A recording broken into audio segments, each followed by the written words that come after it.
What it is, what it gonna be? Young JOC, Miss Shanika, or Mrs. Shanika. Shouted. Hey. In the building with us this morning, man. I'm gonna cut all the fluff because man, it's one of the moments. Yes. It's one of the moments. You sit back and you watch countless memes, you watch countless clips from different platforms being shared, reposted. Whether you like it or whether you hate it.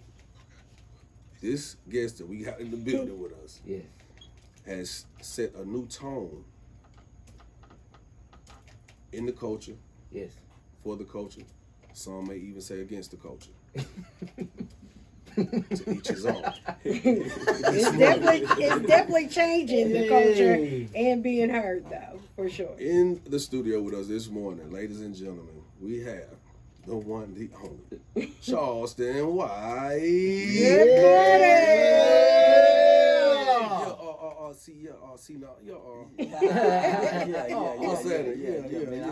I'm glad to be here, homie. I appreciate the invite. I gotta ask you this.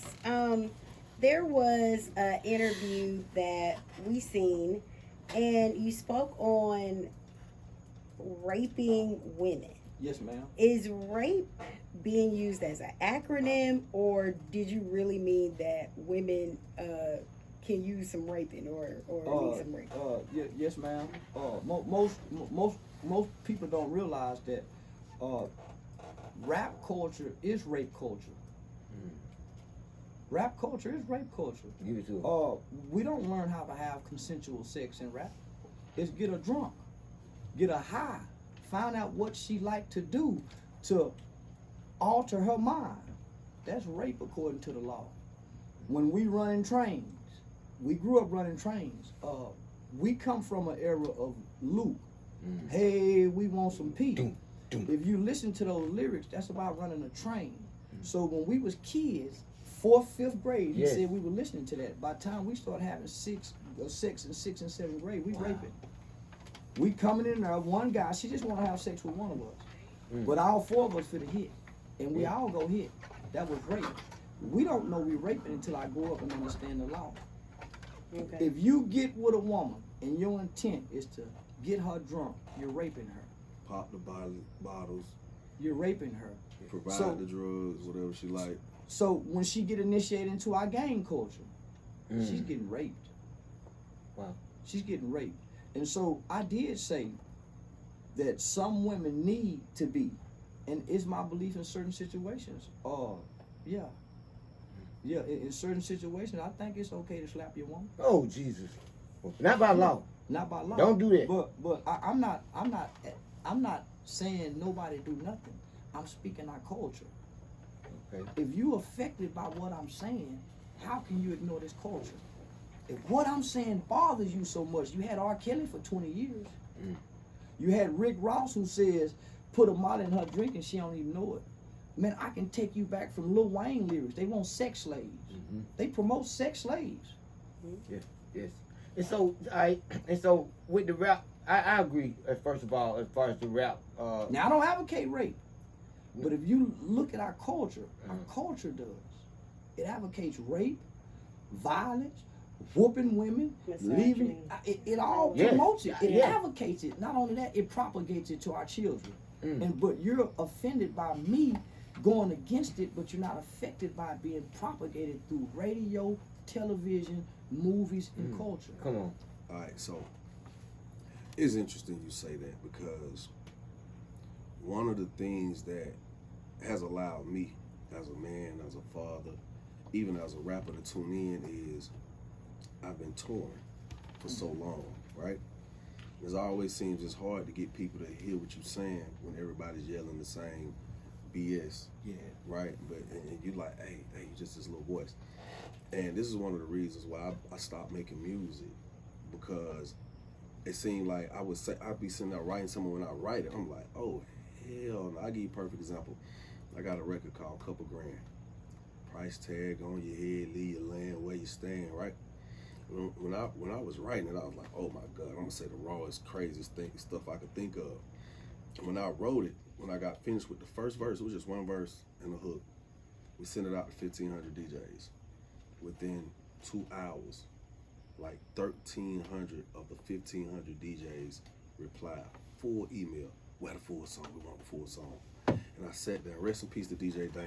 I looked at Dana and I said, Dana, I don't put it out here now. I gotta go hard. He said, this is what you set it up to do. You gotta go hard. I said, man, but I just feel like I'm giving such a crazy message. Like, but that's what they want to hear. And I was like, you right. And I finished this record off.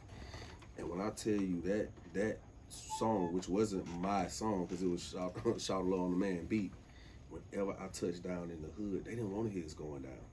They didn't want to hear buy you a drink. When I was in the hood with the gangs and all in these shows, concerts, they wanted to hear this song. And that was one of them things that resonated in me for a long time because I got kids now. And it's like, how can I tell my kid one thing and then these kids are so smart, they come back to like, yeah, I hear you, Dad, but you did say this. Do this. You said kill him in front of his son. And here it is. We just a year ago, September the 14th. Yes. Marked 2 years since my nephew was killed right in front of his dad. So, it's one of those moments when I sit back and I say certain things, and it's not often we hear people give it as concentrated. I think you're like right now you like the coronavirus. I had to purge my heart though. You like the coronavirus. Let me say this, because you don't came out of nowhere. It seems that way, but you say you've been doing it 10 years. You like this new pandemic, and nobody knows what to do. Some people gonna accept you. Some people like, man, I don't even want to talk to them. But I think we have no choice but to listen. I see. I had to purge my heart before I came to the internet talking like this because I was starting to hate my people. Man, if you bury after you bury so many kids and watch the mothers, you see the lawyers come through and play on the mothers after these shootings. You see the community.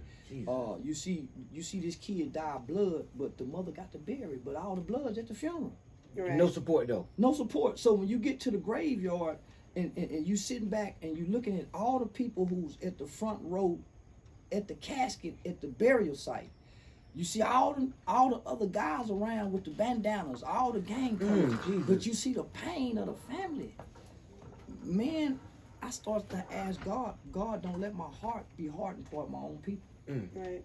I want to sell out, homie. Yeah, I wanted to sell out, homie. I want to be a guy that'll lock you up and hate you because I wanted to hate my own people, but it ain't no hate in my heart. So my prayer was, God, don't let my heart be hardened toward my own people. And that's how the character evolved. So this was an outlet for me to come to the internet and say, F you gangbangers. Man, F a dead rapper when we just had a baby die last night and don't nobody know this baby's name. Mighty fact, what's the rapper's name? So I started saying, well, they only know the rapper. So when I went to Nipsey's funeral, trying to figure out, well, who is this Nipsey guy? Why everybody celebrate Nipsey in Texas and we got all these other community leaders who've been struggling to do this? Why is he celebrated? Why do he have a mural? So when I went to the funeral and learned about Aramis, it hit me. I said, all these people running around here smoking weed at this funeral for Nipsey, playing this rap message, but the family's mourning. Right. Yes. We holding on to the character, they missing the man. Two different worlds. So why? So who is this man that we don't know past this character? So I try to get past the rap character and his image, because if we stay on Nipsey, he's just a rolling 60. If we get to Aramis, he was a great man. Yes. So let's get past this rapper and get to Earl Simmons. Why he was struggling with his addiction with God and he couldn't get over it. That'll help us open up the talks and conversations about addiction. But if we get stuck on DMX, we gonna wait till the next rapper die and never address what was really affecting him. Now, why do you feel these women need to be slapped though? Because I'm still on the slap. Man, why do you feel like you have to physically? Plenty time I feel like I need to slap my woman. She done slapped me before. Okay. All right. So Her that's daughter walked up to me and slapped me. I done slapped her back. You ain't around the house getting slapped around. No. I see them eyes over there like you done got slapped a few times. Man, listen, we ain't finna play like, man, we ain't got no sisters need to be hit across their head in some relationship. Hey, come on now. I don't condone this. I don't condone it either. But they just say slap some sense into you. And I heard need that to be slapped across their. Some women need to be slapped. Come on now. You're right. I ain't saying you supposed to slap your woman, but sometimes my woman needs to be slapped. Do I slap her now? Please don't. Do I Okay. slap her? No, but boy, in my mind, I slapped the hell out of her. We hit our kids. Why we can't hit our women? We will inflict pain upon our kids and say, I'm doing this because I love you. Hurt people. Where do you think our kids learn to hurt? From us hitting them. God don't hit us. Spur the rod, spur the child, mean the rod of discipline, not the rod of whips. So if we hit our children and beat them good, why I can't whoop my woman? When it used to be a law that says I can whoop a woman long as I didn't whoop her with a rule bigger than my thumb. That's where the rule of thumb law come from. So if we'll beat our kid, why I can't whoop my woman?